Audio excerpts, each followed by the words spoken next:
Okay, dear venerable brothers, dear Dhamma friends, we are going to start the second question and answer session of this Kalalgoda May English medium retreat. So we have received 4 questions, and we are going to start the session with 4 questions, right? Report number 1. Sitting mindfulness. Can feel the coldness and warmness of in-breath and out-breath clearly after few minutes of sitting. Further, one nostril is dominant for inhale and exhale, which can clearly noticeable. Clearly notice the beginning of breath and end of it. Notice the blank space between 2 breaths. Walking mindfulness. Walk between 45 minutes to 1 hour at one stretch. External factors like sounds do not affect the concentration, but internal thoughts disturb the concentration and mindfulness. Mindfulness during daily activities. Always try to be mindful when doing something alone, but still need to remind from time to time. That's all, Bhante. Yeah, nothing much to add. I mean, it's a matter of continuing that.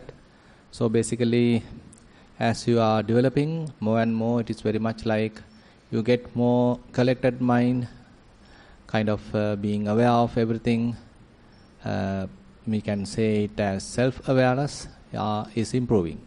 We start with fairly with the body awareness, and then it is improving, and it is extended to the various emotions, your thoughts, and yourself. So basically, likewise, more and more you become more aware of what is really happening. So then once you are comfortable, then you can start closely looking at or closely examining all these different phenomena, as we discussed yesterday during the Dhamma sermon, how to recognize the element characteristics. So that would be your maybe a little bit of a target in that sense. So how you are overcoming or neglecting, dropping all the typical conceptual naming and proliferation and all these things, and how you are able to silent your mind, calm down your mind, and then with that such kind of a mind, how you are going to recognize these element characteristics. So that would be the target in a way, the first target we can say, and then we can proceed from that onwards. So please continue that. I think you are doing well. Number 2. Dear Bhante, Theruvan Saranai. Sitting meditation. I started by memorizing on deep breath in and out several times, then move on as Anapana, observing my breath. Now I feel the heaviness when I breathe in and warmth when I breathe out. After observing this after some time, I don't feel my breath. It disappears. I feel blank. This is the normal cycle which happened to me for several months. How I get back to my breath is by hearing a sound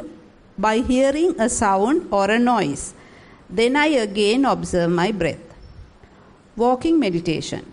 It's more or less as sitting meditation, starting with left and right foot counting. After some time, I feel the hardness of Lanupadura or Veli Maluva, dryness or wetness.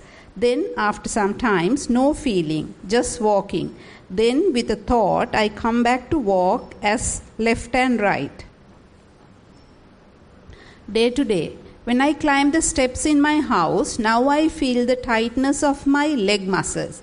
Then in the next step, the lightness of the leg muscles. Only in recent past, I felt like this. I felt happy as I have been mindful enough to understand climbing the steps. I am trying my level best to be mindful in my normal day-to-day life. This was the best moment.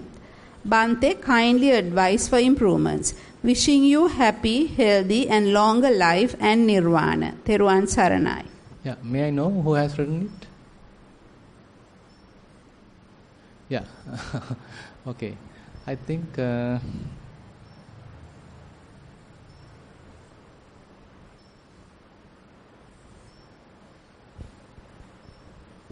Theruvan Saranai.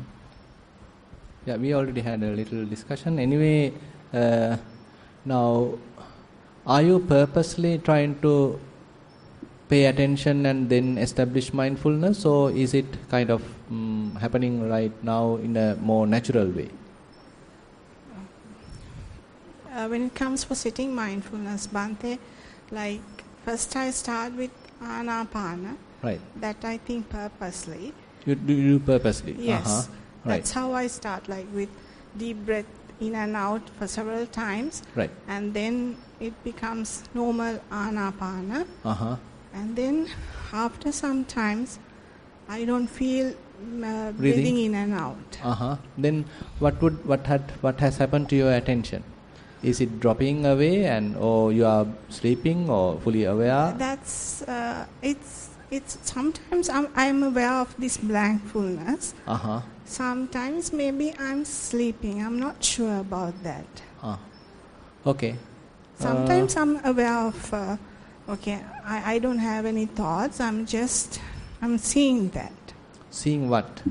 Seeing a blank place. In blank space. Yes. Okay, so when Anapana disappears, so you get a kind of a blank space and you are simply watching it, that's all? That's all. Okay. During walking? Walking also something like that similar happening. I started from left, right, counting, and then it goes, and then I feel, particularly in Valley Malu, I feel the hardship, the dryness, the wetness. For how long, like?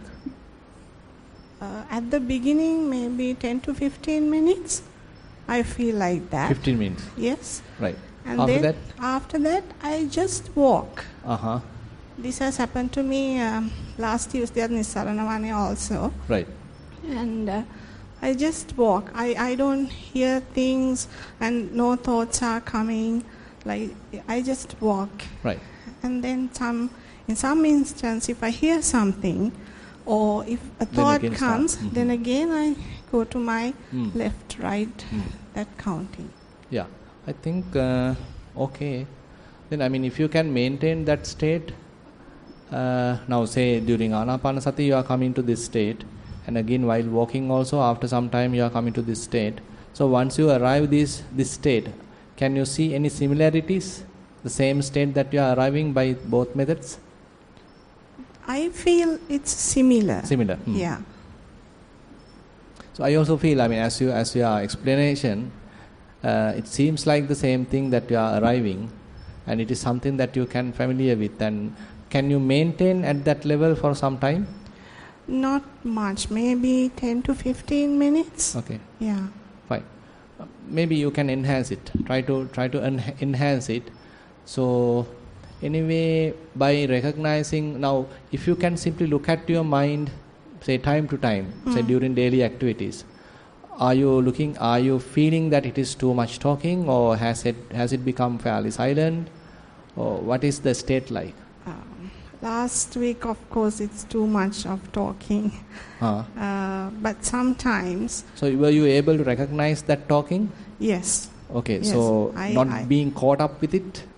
Sometimes prolifying myself. Sometimes I thoughtfully stop that. Can? I can do that in some instances. Okay. Fine. Seems okay. I mean, you can continue and see whether you can arrive this state again and again. Once you arrive that, be comfortable in that state, and see what mind does. Okay. Basically, is it interested of talking? Is it interested of sleeping? Or is it interested of simply watching everything as an outsider? Say you come out of the experience and just allow the experience to flow, and you being simply witnessing the whole process. So if mind is capable of this witnessing process, you can promote it. You can encourage that, because seems like you are getting that level. So it's a matter of encouraging that state, recognizing this kind of a potential is available in the mind, and time to time arriving that potential, or say reaching that potential, and then being in it, dwelling in that state. So while things are happening, but you are not being disturbed, but you are still mindful. So you can't sleep. So you have to be fully aware what is happening, but again and again you need to arrive this state. Seems doing all right. I mean, okay, you can continue. Yeah. Thank you, Bhante. Yeah.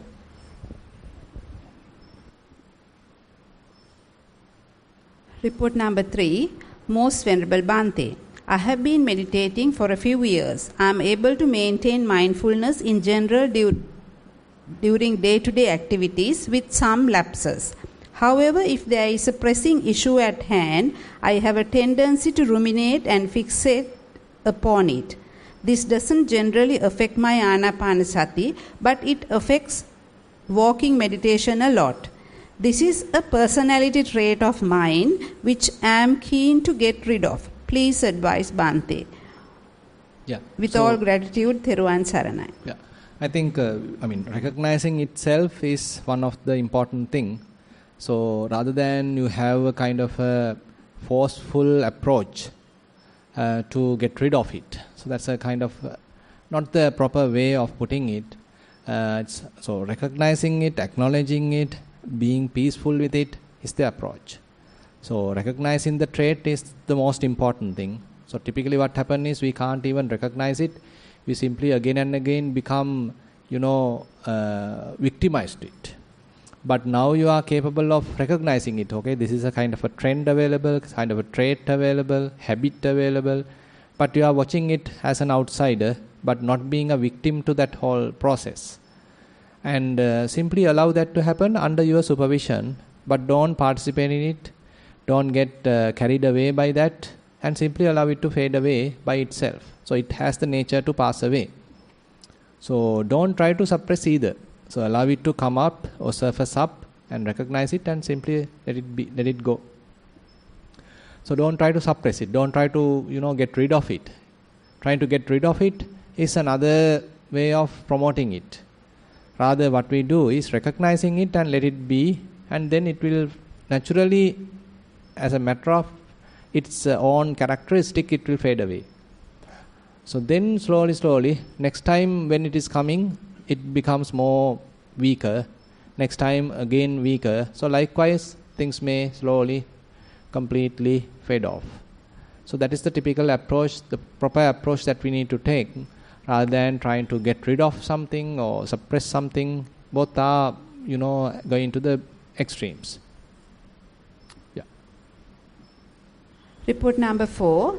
As I entered practicing Dhamma, I gradually start seeing and realizing the suffering, the mere existence in suffering, and the hollowness of everything, fruitlessness of everything people do towards existence. It's the way of existence. Realize Lord Buddha's way and the wisest choice a person can make, but I am often laughed and humiliated by family and friends for my practice of meditation. I try cultivating upekkha a lot, but sometimes I am deeply hurt when others mock at my effort in practicing sati, samadhi, panya. I sometimes think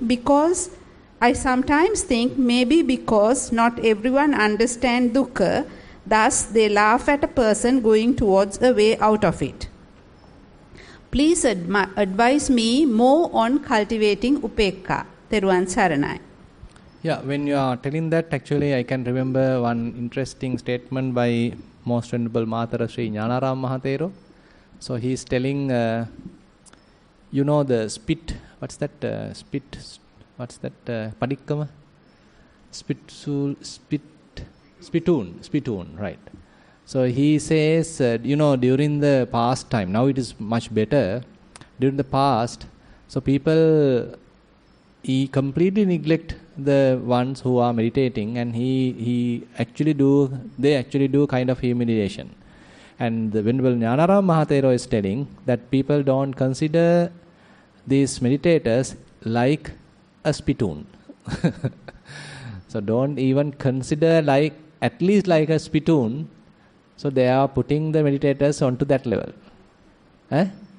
Below that level. Yeah. So you need to accept that. So that is the way of the world. So when we are very much like going against the trend. So in their terms, we are crazy.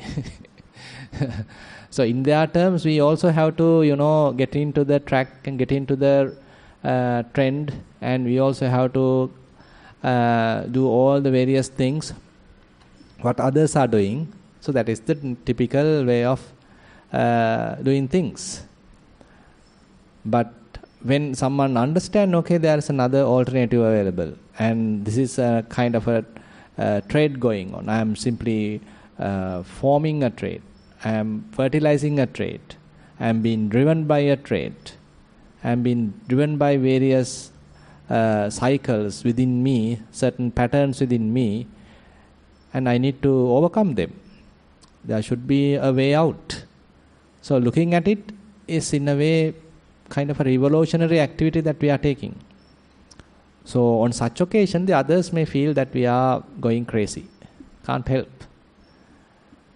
So Bhante Dhammajiva used to say that when he decided to become a monk, so his one brother decided him to take to a psychiatric. So he agreed. So he agreed and he said, okay, I'll come with you, but you have to bear the cost. Simple as that. So probably your house members, family members might propose it in the future. So you also can join, have a chat, a good chat with the psychiatric. Probably the psychiatric might be coming to Kalalgoda. Then you will be in good shape. Nowadays actually psychiatrists know very well fairly about mindfulness. So they know the advantage. So if you are going to a more learned or knowledgeable psychiatric, definitely they'll be in your side. So if you are meditating, so they know the advantage. They very well understand the benefits. And it has been proven now. So therefore nothing to worry. These things are very common, and as much as possible try to hide your practice from them. So don't try to, impose anything to them and show that you are practicing. So as much as possible, you behave like the normal person. I mean, with them, just crack some jokes and, just behave as a normal person, but secretly do your practice as much as possible. Then there won't be much issue. Yeah, that's all we have received. So if there are any other questions, so we can spend some time.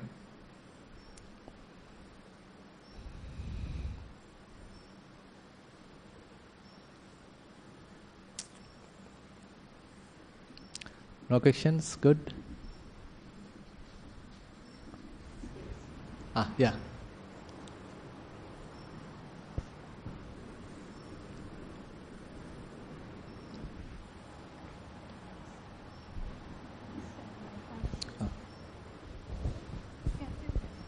It's difficult to see. Fine. Swamin Wahanse, today when I was doing meditation, I couldn't concentrate, so then I first did Chaturārakṣaka Bhavanawa. Ānāpānasathi I couldn't do.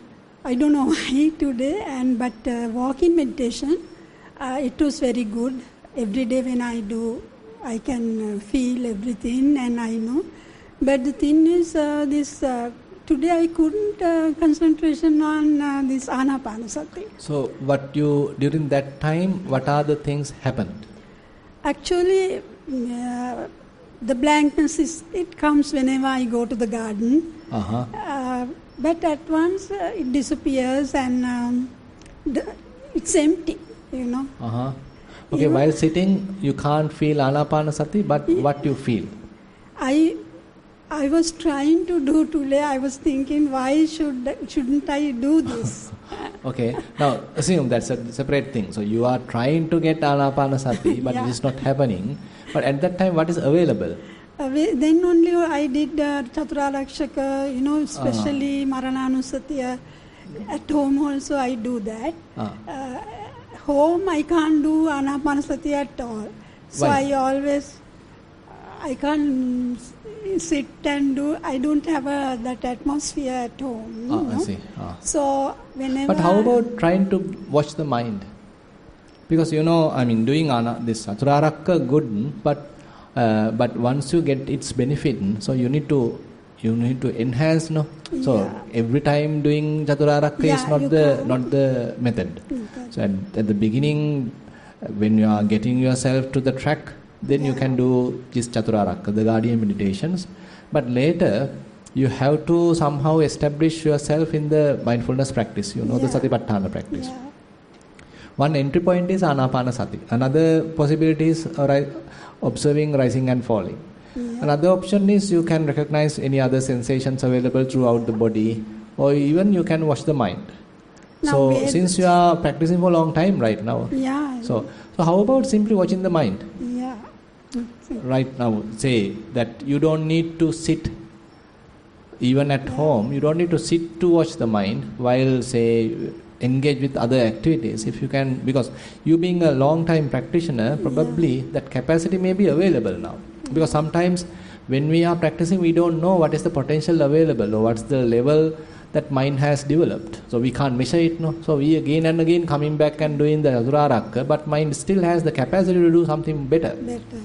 So at that moment, probably you can watch the mind. What are the thoughts coming and going?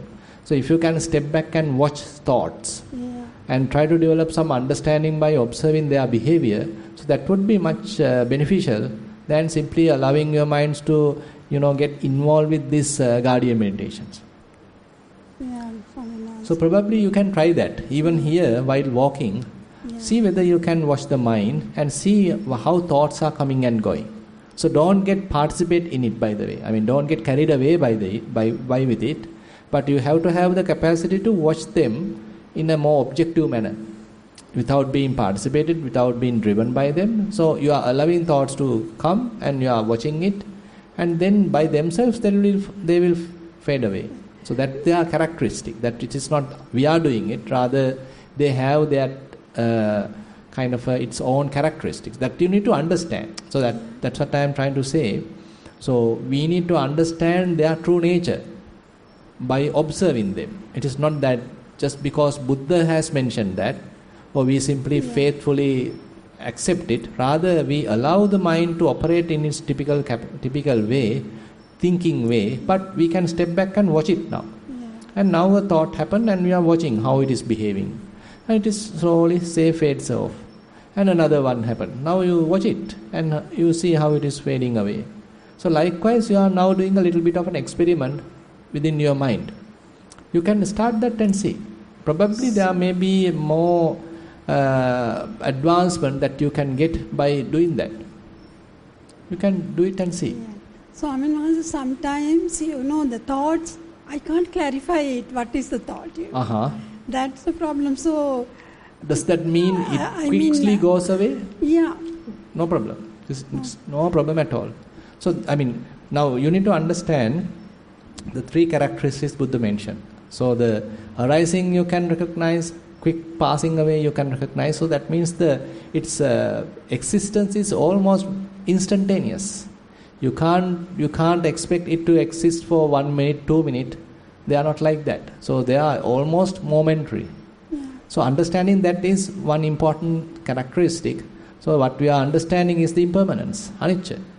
So, they are coming and quickly vanishing, quickly disappearing, arising or appearing and quickly disappearing. So, understanding that, practically, by watching your own mind is very, very important. So, again and again watch that. Then slowly we will get more insights rather than doing, guardian meditations. And not being able to do Anapanasati is all right. Now you can watch the mind. You don't need to watch Anapanasati right now. So after practicing several years, so we are developing to some extent so that we have the capacity to watch the mind. So some people they have that capacity right now. So we need to enhance that now, recognize that potential, and through that potential we can go to the next level. You can try that and see. Thank you so much. Yeah.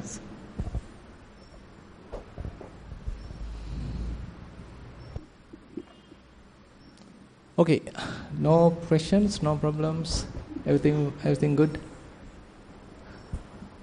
We got half an hour. Even if you don't have a question, please tell your experiences. Then Bhante will tell you how to improve it, at least. At least you have to tell Chandrika, then she'll tell.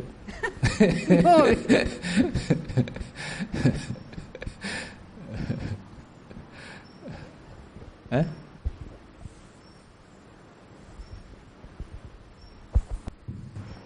Bhante, just thought of sharing my experience, whereas at Nissarana also I experienced when I'm sitting, when there's pain is coming from the legs or from my body, I won't feel sleepy. Fully aware. If sometimes I change the posture and make it myself more comfortable, went for sleep. So here also I experienced this today. So that is very natural, typical in a way, because when we are used to kind of more activities, say when you are at office, there are so many things to attend and so many activities are there, but after coming to a retreat, then nothing to do. So in such situation, mind typically recognize it as a time to sleep. So, but for the time being, you can use these kind of methods. Say you are adjusting a posture so that it is not too much comfortable, but again not uncomfortable either. So we have to select that kind of a middle type of posture where, if it is too comfortable, of course we are going to sleep. If it is completely uncomfortable, we can't meditate. Then it's too painful. So coming to recognizing such a posture which can maintain for a long time, and at the same time it's not too much comfortable, not too much uncomfortable. So that is one thing. But the only other thing is you do more walking. So during walking, as much as possible, develop mindfulness. So as you develop mindfulness, the wakefulness become higher and higher. So mindfulness and wakefulness are very similar. So we are aware of what is happening. We are wakeful, attentive. So these things are very in line with mindfulness practice. And later, the awareness of the mind, wakefulness of the mind has fairly developed. And then you can come and sit, and even then you can't sleep. Because even though the posture is comfortable, the wakefulness of the mind has fairly developed through your walking practice maybe. And then you can carry on your practice. So this was a very common thing, because typically when we are engaged with so many activities during our daily, say, routine, so and when you come to a retreat, so quite often people go to sleep. Unavoidable. Thank you. At least you can sleep here. Because the sleeping also one important thing. Now we are coming across sleeping disorders. For the people are to such level, they have been distressed, stressed, tensed. They can't even sleep. So everything is available. They have a luxurious bed, maybe a very interesting fan rotating, or AC is available.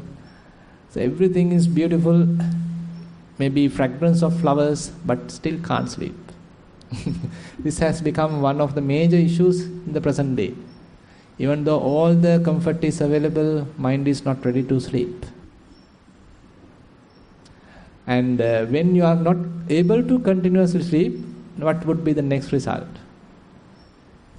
Mind will get into some other off tracks. So therefore, one question that typically if you have, say, depression or something like that, so the first question very much they are asking when you are going to see a psychiatric or a counselor maybe, are you getting a regular sleep? So I am not encouraging sleeping at Kalalgoda, but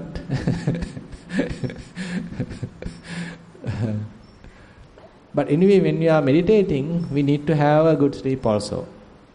And it's a kind of a comfortable sleep, and especially at the early stage, say when you are practicing Anapanasati as a beginner, for example. Suppose that you are doing it dedicated way, say at least for 5 hours you are practicing Anapanasati, for example, 5 hours, 10 hours you are practicing, then you need to have a good sleep during the night. So it's a must. So even though you are enthusiastic, don't try to practice in a sleepless way. That is also not going to work. So we have to maintain kind of a regular practice, a daily regular practice.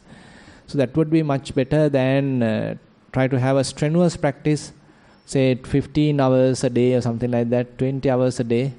So that's too much. So you have to have a kind of balanced regular practice that will going to help for a longer time. Okay, if there are no more questions, then we can wind up the session, and we'll start for the Dhamma sermon. We'll meet again for Dhamma sermon at 4 p.m.